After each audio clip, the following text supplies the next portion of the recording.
ہمارے شیخ بتاتے ہیں, شیخ توفیق چودھری جی ادھر ہی آئے تھے, کہتے ہیں مجھے میں نے تہجد کی ہیبٹ ڈیولپ کرنی تھی اور مجھ سے ہو نہیں پاتی. کہتے ہیں میں نے پتہ کیا کیا, کہتے ہیں پریکٹیکل اسٹیپس. کہتے ہیں I purchased very expensive and very comfortable جائے نماز. کہتے ہیں جس پہ کھڑا ہونے کا بھی مزہ آتا تھا, وہ فومی اور ہوتی, ٹھیک ہے. پھر میں نے جس روم میں پڑھنی تھی اس کو ڈیکوریٹ کیا ود سم لیمپس, لائٹس, بخور, اور اس کو میں نے وارم رکھا. کہ اب دیکھو فار ایگزامپل سردیاں ہیں, تہجد کی نماز کے لیے اٹھنا ہے, اگر آپ کا کمرہ بہت ٹھنڈا یخ ہے, ٹھیک ہے, تو پرابلی آپ کے لیے تھوڑا سا مشکل ہو جائے. تو میں بیسیکلی بات کر رہا ہوں اس کو مزید کمفرٹیبل, اور دو صحابہ نے تو مدینہ کی ٹھنڈ میں بھی وہ پڑھا, وہ ایک اور پیشن کا لیول تھا. But you facilitate yourself in a way, اسے بولتے ہیں making it attractive. Yes exactly. تو اس پہ آپ انویسٹ کریں پیسہ. اب فار ایگزامپل میرے ایک جاننے والے ہیں, ہی spends a lot on his جو ہے نا جاگرز, ٹراؤزرز, سائیکل, بیڈمنٹن کا گیئر, اسکواش کا گیئر اور سب کچھ. کیوں؟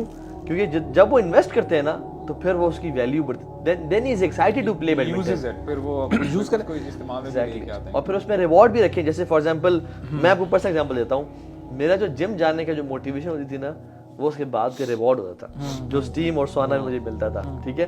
سو whenever I used to think of going to gym, I used to think of the reward کہ اسٹیم اور سونا میں ریلیکس بھی کروں گا. سو وہ جم جانا میرے لیے بڑا آسان بن گیا.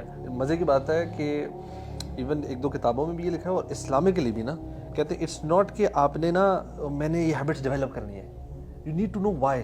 اینڈ اٹس آپ نے لائف اسٹائل بات ہے, اٹس اے چوائس کہ یار میری آئیڈینٹی ہوگی, میں یہ بننا چاہتا ہوں, میں یہ ایسا انسان بنا. جو ہم یہ صحابہ کی سٹوریز پڑھتے ہیں یا ہم سلف صالحین کے پڑھتے ہیں, ہم انسپائر ہوتے ہیں کہ ہم نے ایسا بننا ہے, ٹھیک ہے. then you have a clear identity, so you're not doing کہ اچھا یہ اچھی ہیبٹ ہے تو میں اس لیے کر رہا ہوں, you're doing it that's what I want to become. آپ کی زندگی میں وائی بڑا کلیئر ہے اس کا. اگر پریکٹیکل ایگزامپل لے لیں, فار ایگزامپل اگر دو آپ کے پاس لڑکے آتے ہیں نا الگ ٹائمس پہ, ایک لڑکے کو آپ بتاتے ہیں کہ یار تم کس طرح سے اٹھو, تم نے کس طرح سے وضو کرنا ہے, کس طرح سے تم فیزیبل اپنے لیے بناؤ مسجد پہنچنا اور سارا, ایک یہ شخص ہے. اور ایک یہ شخص ہے اس کو میں کہہ دوں کہ آپ کو پتہ ہے فجر کی 2 سنتیں پڑھنے کا ریوارڈ کتنا ہے. جو شخص پیدل مسجد جاتا ہے اس کو یعنی حدیث میں آتا ہے ریوارڈ پتہ چل جاتا ہے, وہ اپنے گھٹنوں کے بل چل کے جائے, فرشتے درود و سلام بھیجتے ہیں. اللہ کی من صلی الصبح فهو في ذمۃ اللہ, جس نے صبح کی نماز پڑھی وہ اللہ کی ضمانت میں ہے, پروٹیکشن میں ہے. تو اب یہ دو بندے ہیں, ایک کو میں نے وائی کلیئر کر دیا اور ایک کو میں نے پریکٹیکل اسٹیپس بتا دیے. آپ لکھ لیں, اور میرا اپنا پرسنل ایکسپیرینس ہے, جس کا وائی کلیئر ہے نا, جس کا ریوارڈ سسٹم کلیئر ہے کہ یار اس کی ورچو کیا ہے, وہ فوراً سے پڑھنا شروع ہو جائے گا. اسی لیے تو بار بار آپ کو جب جنت کے بارے میں بتایا جاتا ہے نا, آپ کو جنت کی جو ایٹریبیوٹس ہیں ان کے اندر کیا کیا ہے, وہی پھر جیسے آپ نے بتایا نا, ایک شخص کو بتایا جائے کہ نماز پڑھو گے تو یہ ہوگا, تم نے وضو ایسے کرنا, اور ایک کو اس کا ریوارڈ بتایا جا رہا ہے کہ تمہیں اتنا ریوارڈ ملے گا.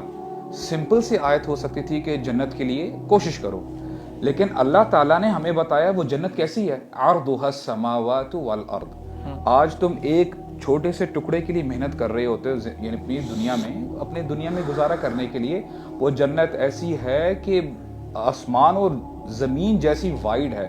اور اسکالرز کہتے ہیں کہ یہ صرف فزیکل لیول نہیں ہے, آپ کو اسپرچول لیول پہ بھی, ایموشنلی بھی آپ کو آپ کا جو مائنڈ ہے وہ کھلتا ہے اور وہاں تک لے کے جائے گی, یعنی آپ وہاں پہ گھٹن محسوس نہیں کرو گے.